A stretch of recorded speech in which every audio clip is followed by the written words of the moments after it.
U.S. has, they're called shipwriter agreements with a dozen Pacific Island nations. Can you explain how these shipwriter agreements work? Yeah, there's a program, a series of exercises you call Oceania Maritime Security Initiative, OMSI, and when it comes to like policing, so maritime policing type things, and that's probably the most effective use of it, not from a training and exercise shipwriter program, but say you have a naval vessel because there's not enough Coast Guard cutters, and the ones they do have don't have the endurance. Say you have a U.S. destroyer that's passing through the South Pacific. That's very few and far between, but mind you. And the island, say of Tuvalu, island nation Tuvalu, they want to they don't have enough patrol boats, and they want to go out and patrol their EEZ. So we'll put on board one of their like Coast Guard equivalent personnel who has the ability to conduct arrest apprehensions. And so they ride a U.S. vessel, they see some bad guys poaching in their waters, the U.S. destroyer goes over there, and the legal portions of it are all handled by the shipwriter. During COVID, because the Pacific Islands had like a no contact, many of them had a no contact kind of laws. So there was no shipwriters. And so they started doing this virtually. So imagine via FaceTime, rather than having the person physically on your ship now, they had like FaceTime, say, oh, here you go, and holding up like an iPad or an iPhone and saying, here are these are the poachers. What would you like us to do? And they say, please put cuffs on them, bring them back to port, and we'll take them. Or please, let them go. So this is shipwriter idea is also changing in recent times to be a lot more fluid. So it seems like that could be a situation where the U.S., like you just take one more step and don't even have the iPad and just have the U.S. on behalf of whatever nation arresting, well, in this case, Chinese poachers. Yeah. It's a very logical next step because there's confidence. These Pacific Islands have experience with us, and they have experience, and they also know that they know what they're going to get. They know how we're going to operate. So it's a natural progression for the next. And there's already a architecture in place. It was really done for humanitarian disaster response. It's about almost 30 years old, called the Pacific Quad. This is not the one with India. This Pacific Quad goes back even further, of course, and it involves France, New Zealand, Australia, and the United States. And so when there was the eruption in, I'm trying to think of, there was eruption volcano a few years ago in Pacific Islands. The response, what the mechanism was, this Pacific Quad. And so this Pacific Quad could become the backbone or the foundation for what you just described. Where we're going around and we're policing our collective waters from marauding fishing poachers. So this would be a way. I know China is very active in the Pacific Island nations because they want to be able to surround Taiwan. Is this a way to prevent China from getting that side of the front, or is there another more direct way that this could be tied to the battle for Taiwan? It is it is connected or related, and in this positional competition that I mentioned earlier, the Chinese are trying to win without fighting, and so if they can impose costs to say, hey, look, if you're going to go to war with us, you're going to have to fight past these Pacific Islands. It's added cost. It also delays things. So it also is a operational addition. The other is if the Chinese want to start operating their nuclear submarines further into the Pacific on a sustained basis, having those bases in the South and Central Pacific makes sense because they know that's where we're most vulnerable. We don't have the ships to do convoy operations, which means our logistics chain would be very vulnerable to submarine attacks. And so this is one of the operational options that it provides them. The other thing about it is it sends a political signal to DC that the region is not yours anymore. So do you really want to contest us? And if we don't compete against the Chinese effectively in this peacetime geopolitical competition for position, then it makes it likely that other countries will also start to lean away from the United States and take either a neutral position or a more bandwagon with China. if it looks like it's going to go a certain way. And it doesn't have to be countries in the Pacific. It could be countries in Africa that, maybe we could count on being less China supportive.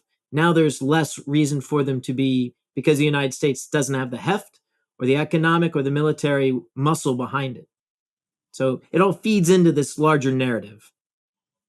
Okay, so I guess to wrap things up, you've talked a lot about what the U.S. military and the U.S. government should be doing. What can the U.S. public be doing?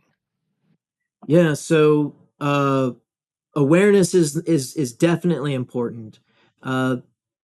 The supply chain issues that we went through with the COVID recovery, and then with cyber attacks on the Colonial Pipeline, cyber attacks that we're seeing right now, or the response, slightly not perfect response, that's causing a lot of problems. And as news comes out, so the first thing is demand from political leadership that they protect us from Chinese influence and from China's ability to coerce us from taking military action where it's in our best interest.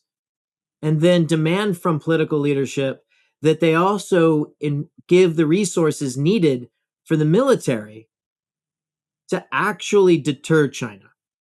And that would include a stronger maritime industrial base. And so this is where, the American public, I think, is they're awakened to the dangers because of world events, but they need to continue and work through their elected officials, because that's the only way you're going to apply pressure on the uniformed military. Well, great. Thank you so much for joining us today. Thank you. Yeah, it's funny when he was talking about how Chinese Coast Guard ships are like repurposed naval ships, because I remember when we were in the South China Sea, those ships were huge. They were frightening. Yeah, when we were on like a little tiny Filipino fishing boat, and out in the distance there were these massive Chinese Coast Guard vessels. Yeah, I was looking through like the zoom finder, and they were like this big. Oh man, it's no wonder we survived our adventures. Yeah.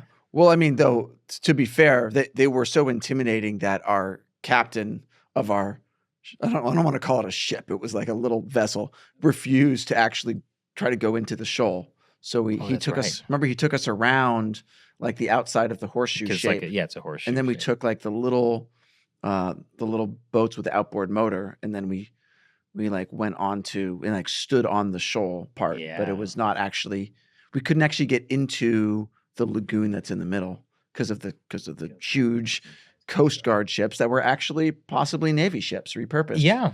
Yeah. They just got to paint them white and write China Coast Guard. It's pretty easy. Yeah. They're playing the long game. That's the main thing I get from these things. It's just that China has a clear purpose in mind, and the U.S. is possibly at least a decade behind on like actually countering these things. Right. I mean, this is like the war of two different political systems, right? Mm-hmm. Where like the U.S. political system is such that, one administration can set things in one direction, another can set it in a different direction, sometimes a totally different direction. And whereas, the CCP has kind of one directional focus. This is not a judgment on which is good or bad. And I think we'll see what works better in the long term, because the advantage to the seemingly chaotic switcheroos of the U.S. system is that the U.S. system is designed to prevent authoritarianism, right? And designed to prevent one-party rule. That's why obviously the founders, because they were looking at Mad King George and his like very bad administration of the colonies and how it was just wrecking things. Like, we're never going to have they didn't use the word authoritarian, but they never wanted to have that kind of like top-down monarchy system controlling things. And so they're like, well, let's build in some inefficiencies so that it prevents that. Whereas China's very, very efficient under the Communist Party, but that they're efficient in going in whichever direction they have chosen to go in. But if they've put all their eggs in that one basket, and that basket is, I don't know if baskets point, but if they did, they'd point in maybe the wrong direction. And that could be an absolute, complete disaster. So like the risk for China is so much higher too. It's like Brent was saying, like they're more brittle. But you could also argue that this U.S. back and forth system is leaving the U.S. totally vulnerable to a very successful Chinese invasion. Yeah, no, I mean, it could happen either way. Like I Uh-huh. said, it remains to be It remains to be seen. which system is going to work better. But it's not just a matter of the ships; it's a matter of systems. Yeah, I mean, in many ways, it's very similar to what Europe was dealing with Russia before Putin's invasion of Ukraine. The idea that, okay, we're at the end of the history, we can all just work together and trade. It doesn't matter. The more interconnected we are, the better that will prevent There's war. never been a war between two countries with a McDonald's, Not yet. and now there has. Wait, I think I heard about like McDonald. Maybe it was a McDonald's in Israel and a McDonald's in Gaza, like getting into a conflict. I need to fact check this now. I need to go back, but I think there was already something about McDonald's and rival war-torn countries fighting each other. Right. Well, the The future is paramilitaries of fast food chains fighting each other for control. It's the fast food wars 2.0. Well, the McDonald's theory kind of failed when Russia invaded Ukraine, but then McDonald's pulled out of Russia. So then Russia basically nationalized the McDonald's chains, right? So it's That's just to right. kind of ensure that it's technically still a thing. We need more McDonald's. That's why Trump eats so much McDonald's. He's supporting peace. Yeah, or he's just possibly paranoid about food poisoning. And it's weird because he believes, and I think this is correct, that if you just randomly order from a random McDonald's, the likelihood of someone using that mechanism to intentionally poison you was very, What very are low. you basing this on? Oh, this is when he was president. He had asked the Secret Service to go get him McDonald's. Uh-huh. And there was some controversy over that because there's controversy over everything Trump does when it's CNN doing the reporting. I just don't imagine his McDonald's habit began when he was president. No, it probably didn't. But I think he believes that it's because McDonald's is so random that you can't have like a well-planned assassination attempt through a McDonald's meal. Couldn't it just be that he likes McDonald's? Yeah, that's probably what it is. Yeah.